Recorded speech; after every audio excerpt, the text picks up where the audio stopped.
بسم الله الرحمن الرحيم. الحمد لله رب العالمين. إلهي بقى مهده ما أنت نوسمي إلى نسون معدنا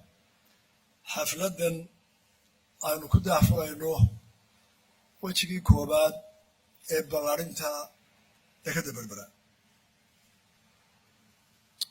هدول أنا سؤال وياه ضمان ملاحظة هي مرتبة كسوق يبقى شيء شركة قدوميها محكمة السرع مديرياش وزير ده برلمان كي يقولتي ده أنت كتشوفته أحزاب تقارنك قدومياش وده اللي بدو يتشوفان وفد إثيوبيا كم ذي اللي بدو وزير أحمد شده قوضع وزير الجديد كأه وفد كسر دي بي ويل وهجامنا يو قدوميها دي بي ويل أحمد سلطان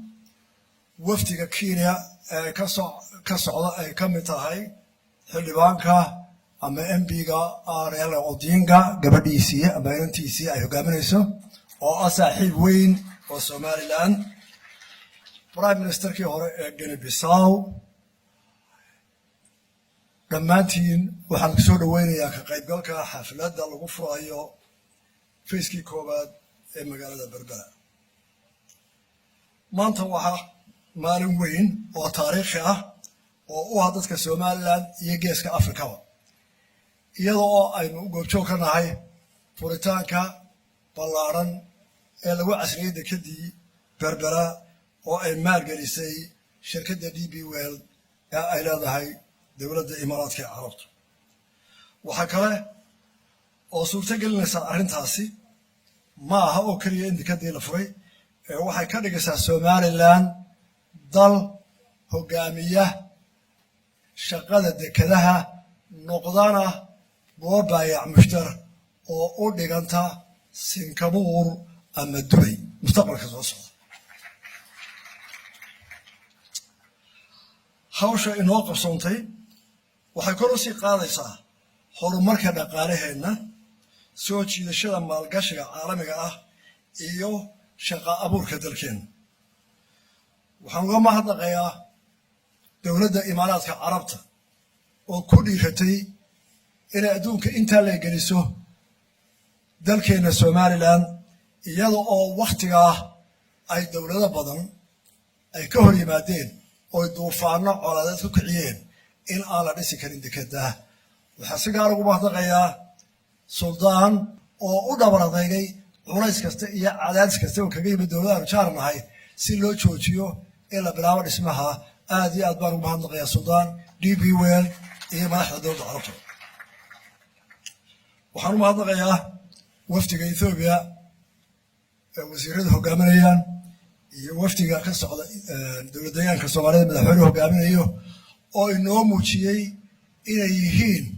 dad ay naga dhaxayso wada shaqayn jaar wanaag isdhexgal iyo inay iskaashadaan mustaqbalka fog inta ay ku umanahay labadan dal ee Ilaahay walaaliyay waxaa kaloo mahadnaqayaa dhammaan macaamiisha dekeda Berbera kuwa gudaha iyo kuwa dibaddaba mahadnaqa kadib inaga reer Somaliland maanta waa inoo farxad oo waxaan furay dekedii waxaase ayna furay culays badan oo ah inaynu u adeegno dalalka aan lahayn dekedaha ee u baahan inay dekedan isticmaalaan ee ugu soo horeeyo dowladda Soomaaliyeed iyo Ethiopia oo dhan iyo inta ka shaqeysa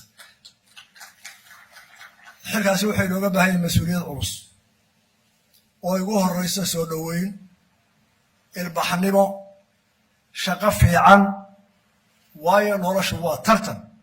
dekeduhuna way tartamayaan dekeda waxa qulay hirgelaysaa marka la helo deked waqtiga ugu yar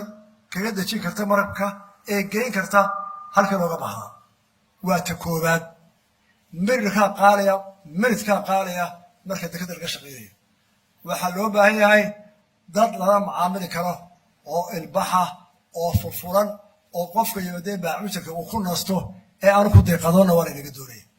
waxaa inaga doonayaa ammaan gaariga halkaa ka baxee dhexda maraya haddii uu ku banjaro ama meel istaago alaabtiisa iyo dadkiisu inay ammaan ahaadaan hadduu sharci shan yaallo oo la yidhaahdo waa dhulkii ammaanka ahaa kartida ahaa ilbaxa ahaa ee wax laga iibsan karaayey markaasaynu tartami karnaa xilkaasaa inaga inoo yaala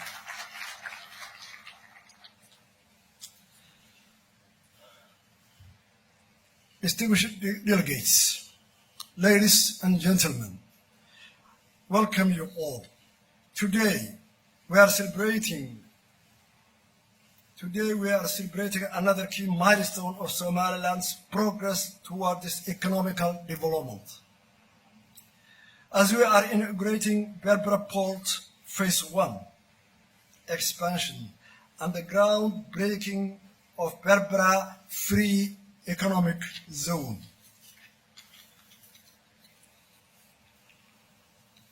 This is a proud and historic moment for all Somaliland people, and their diaspora will be very proud when they see today these events going in Berbera. That has been realizing our vision for a long time. We want to thank and to remember our President Ahmed Silayo, who has innovated that idea, and we are continuing his vision and idea to complete this action. With the expanded port, along with the free economy zone and Berbera corridor, we are now firmly positioned to further develop and grow out our economy throughout and increase trade, attracting foreign investment and local investment. I would like to thank the United Arab Emirates government for their support of Somaliland infrastructure section, ports, airports, and corridor. Somaliland and United Arab Emirates have a good relationship on development and cooperation that we want to further strengthen it. I would also like to thank the Ethiopian delegation for their participating in this historic moment, and that clears us they will be our customers, and the customers of Berbera. I would also want to thank for the President of the Somali Regional Government of Ethiopia that he will be the first customer to Berbera, and we are welcoming you for special session. I would like to thank all customers of Berbera, the staff of Berbera,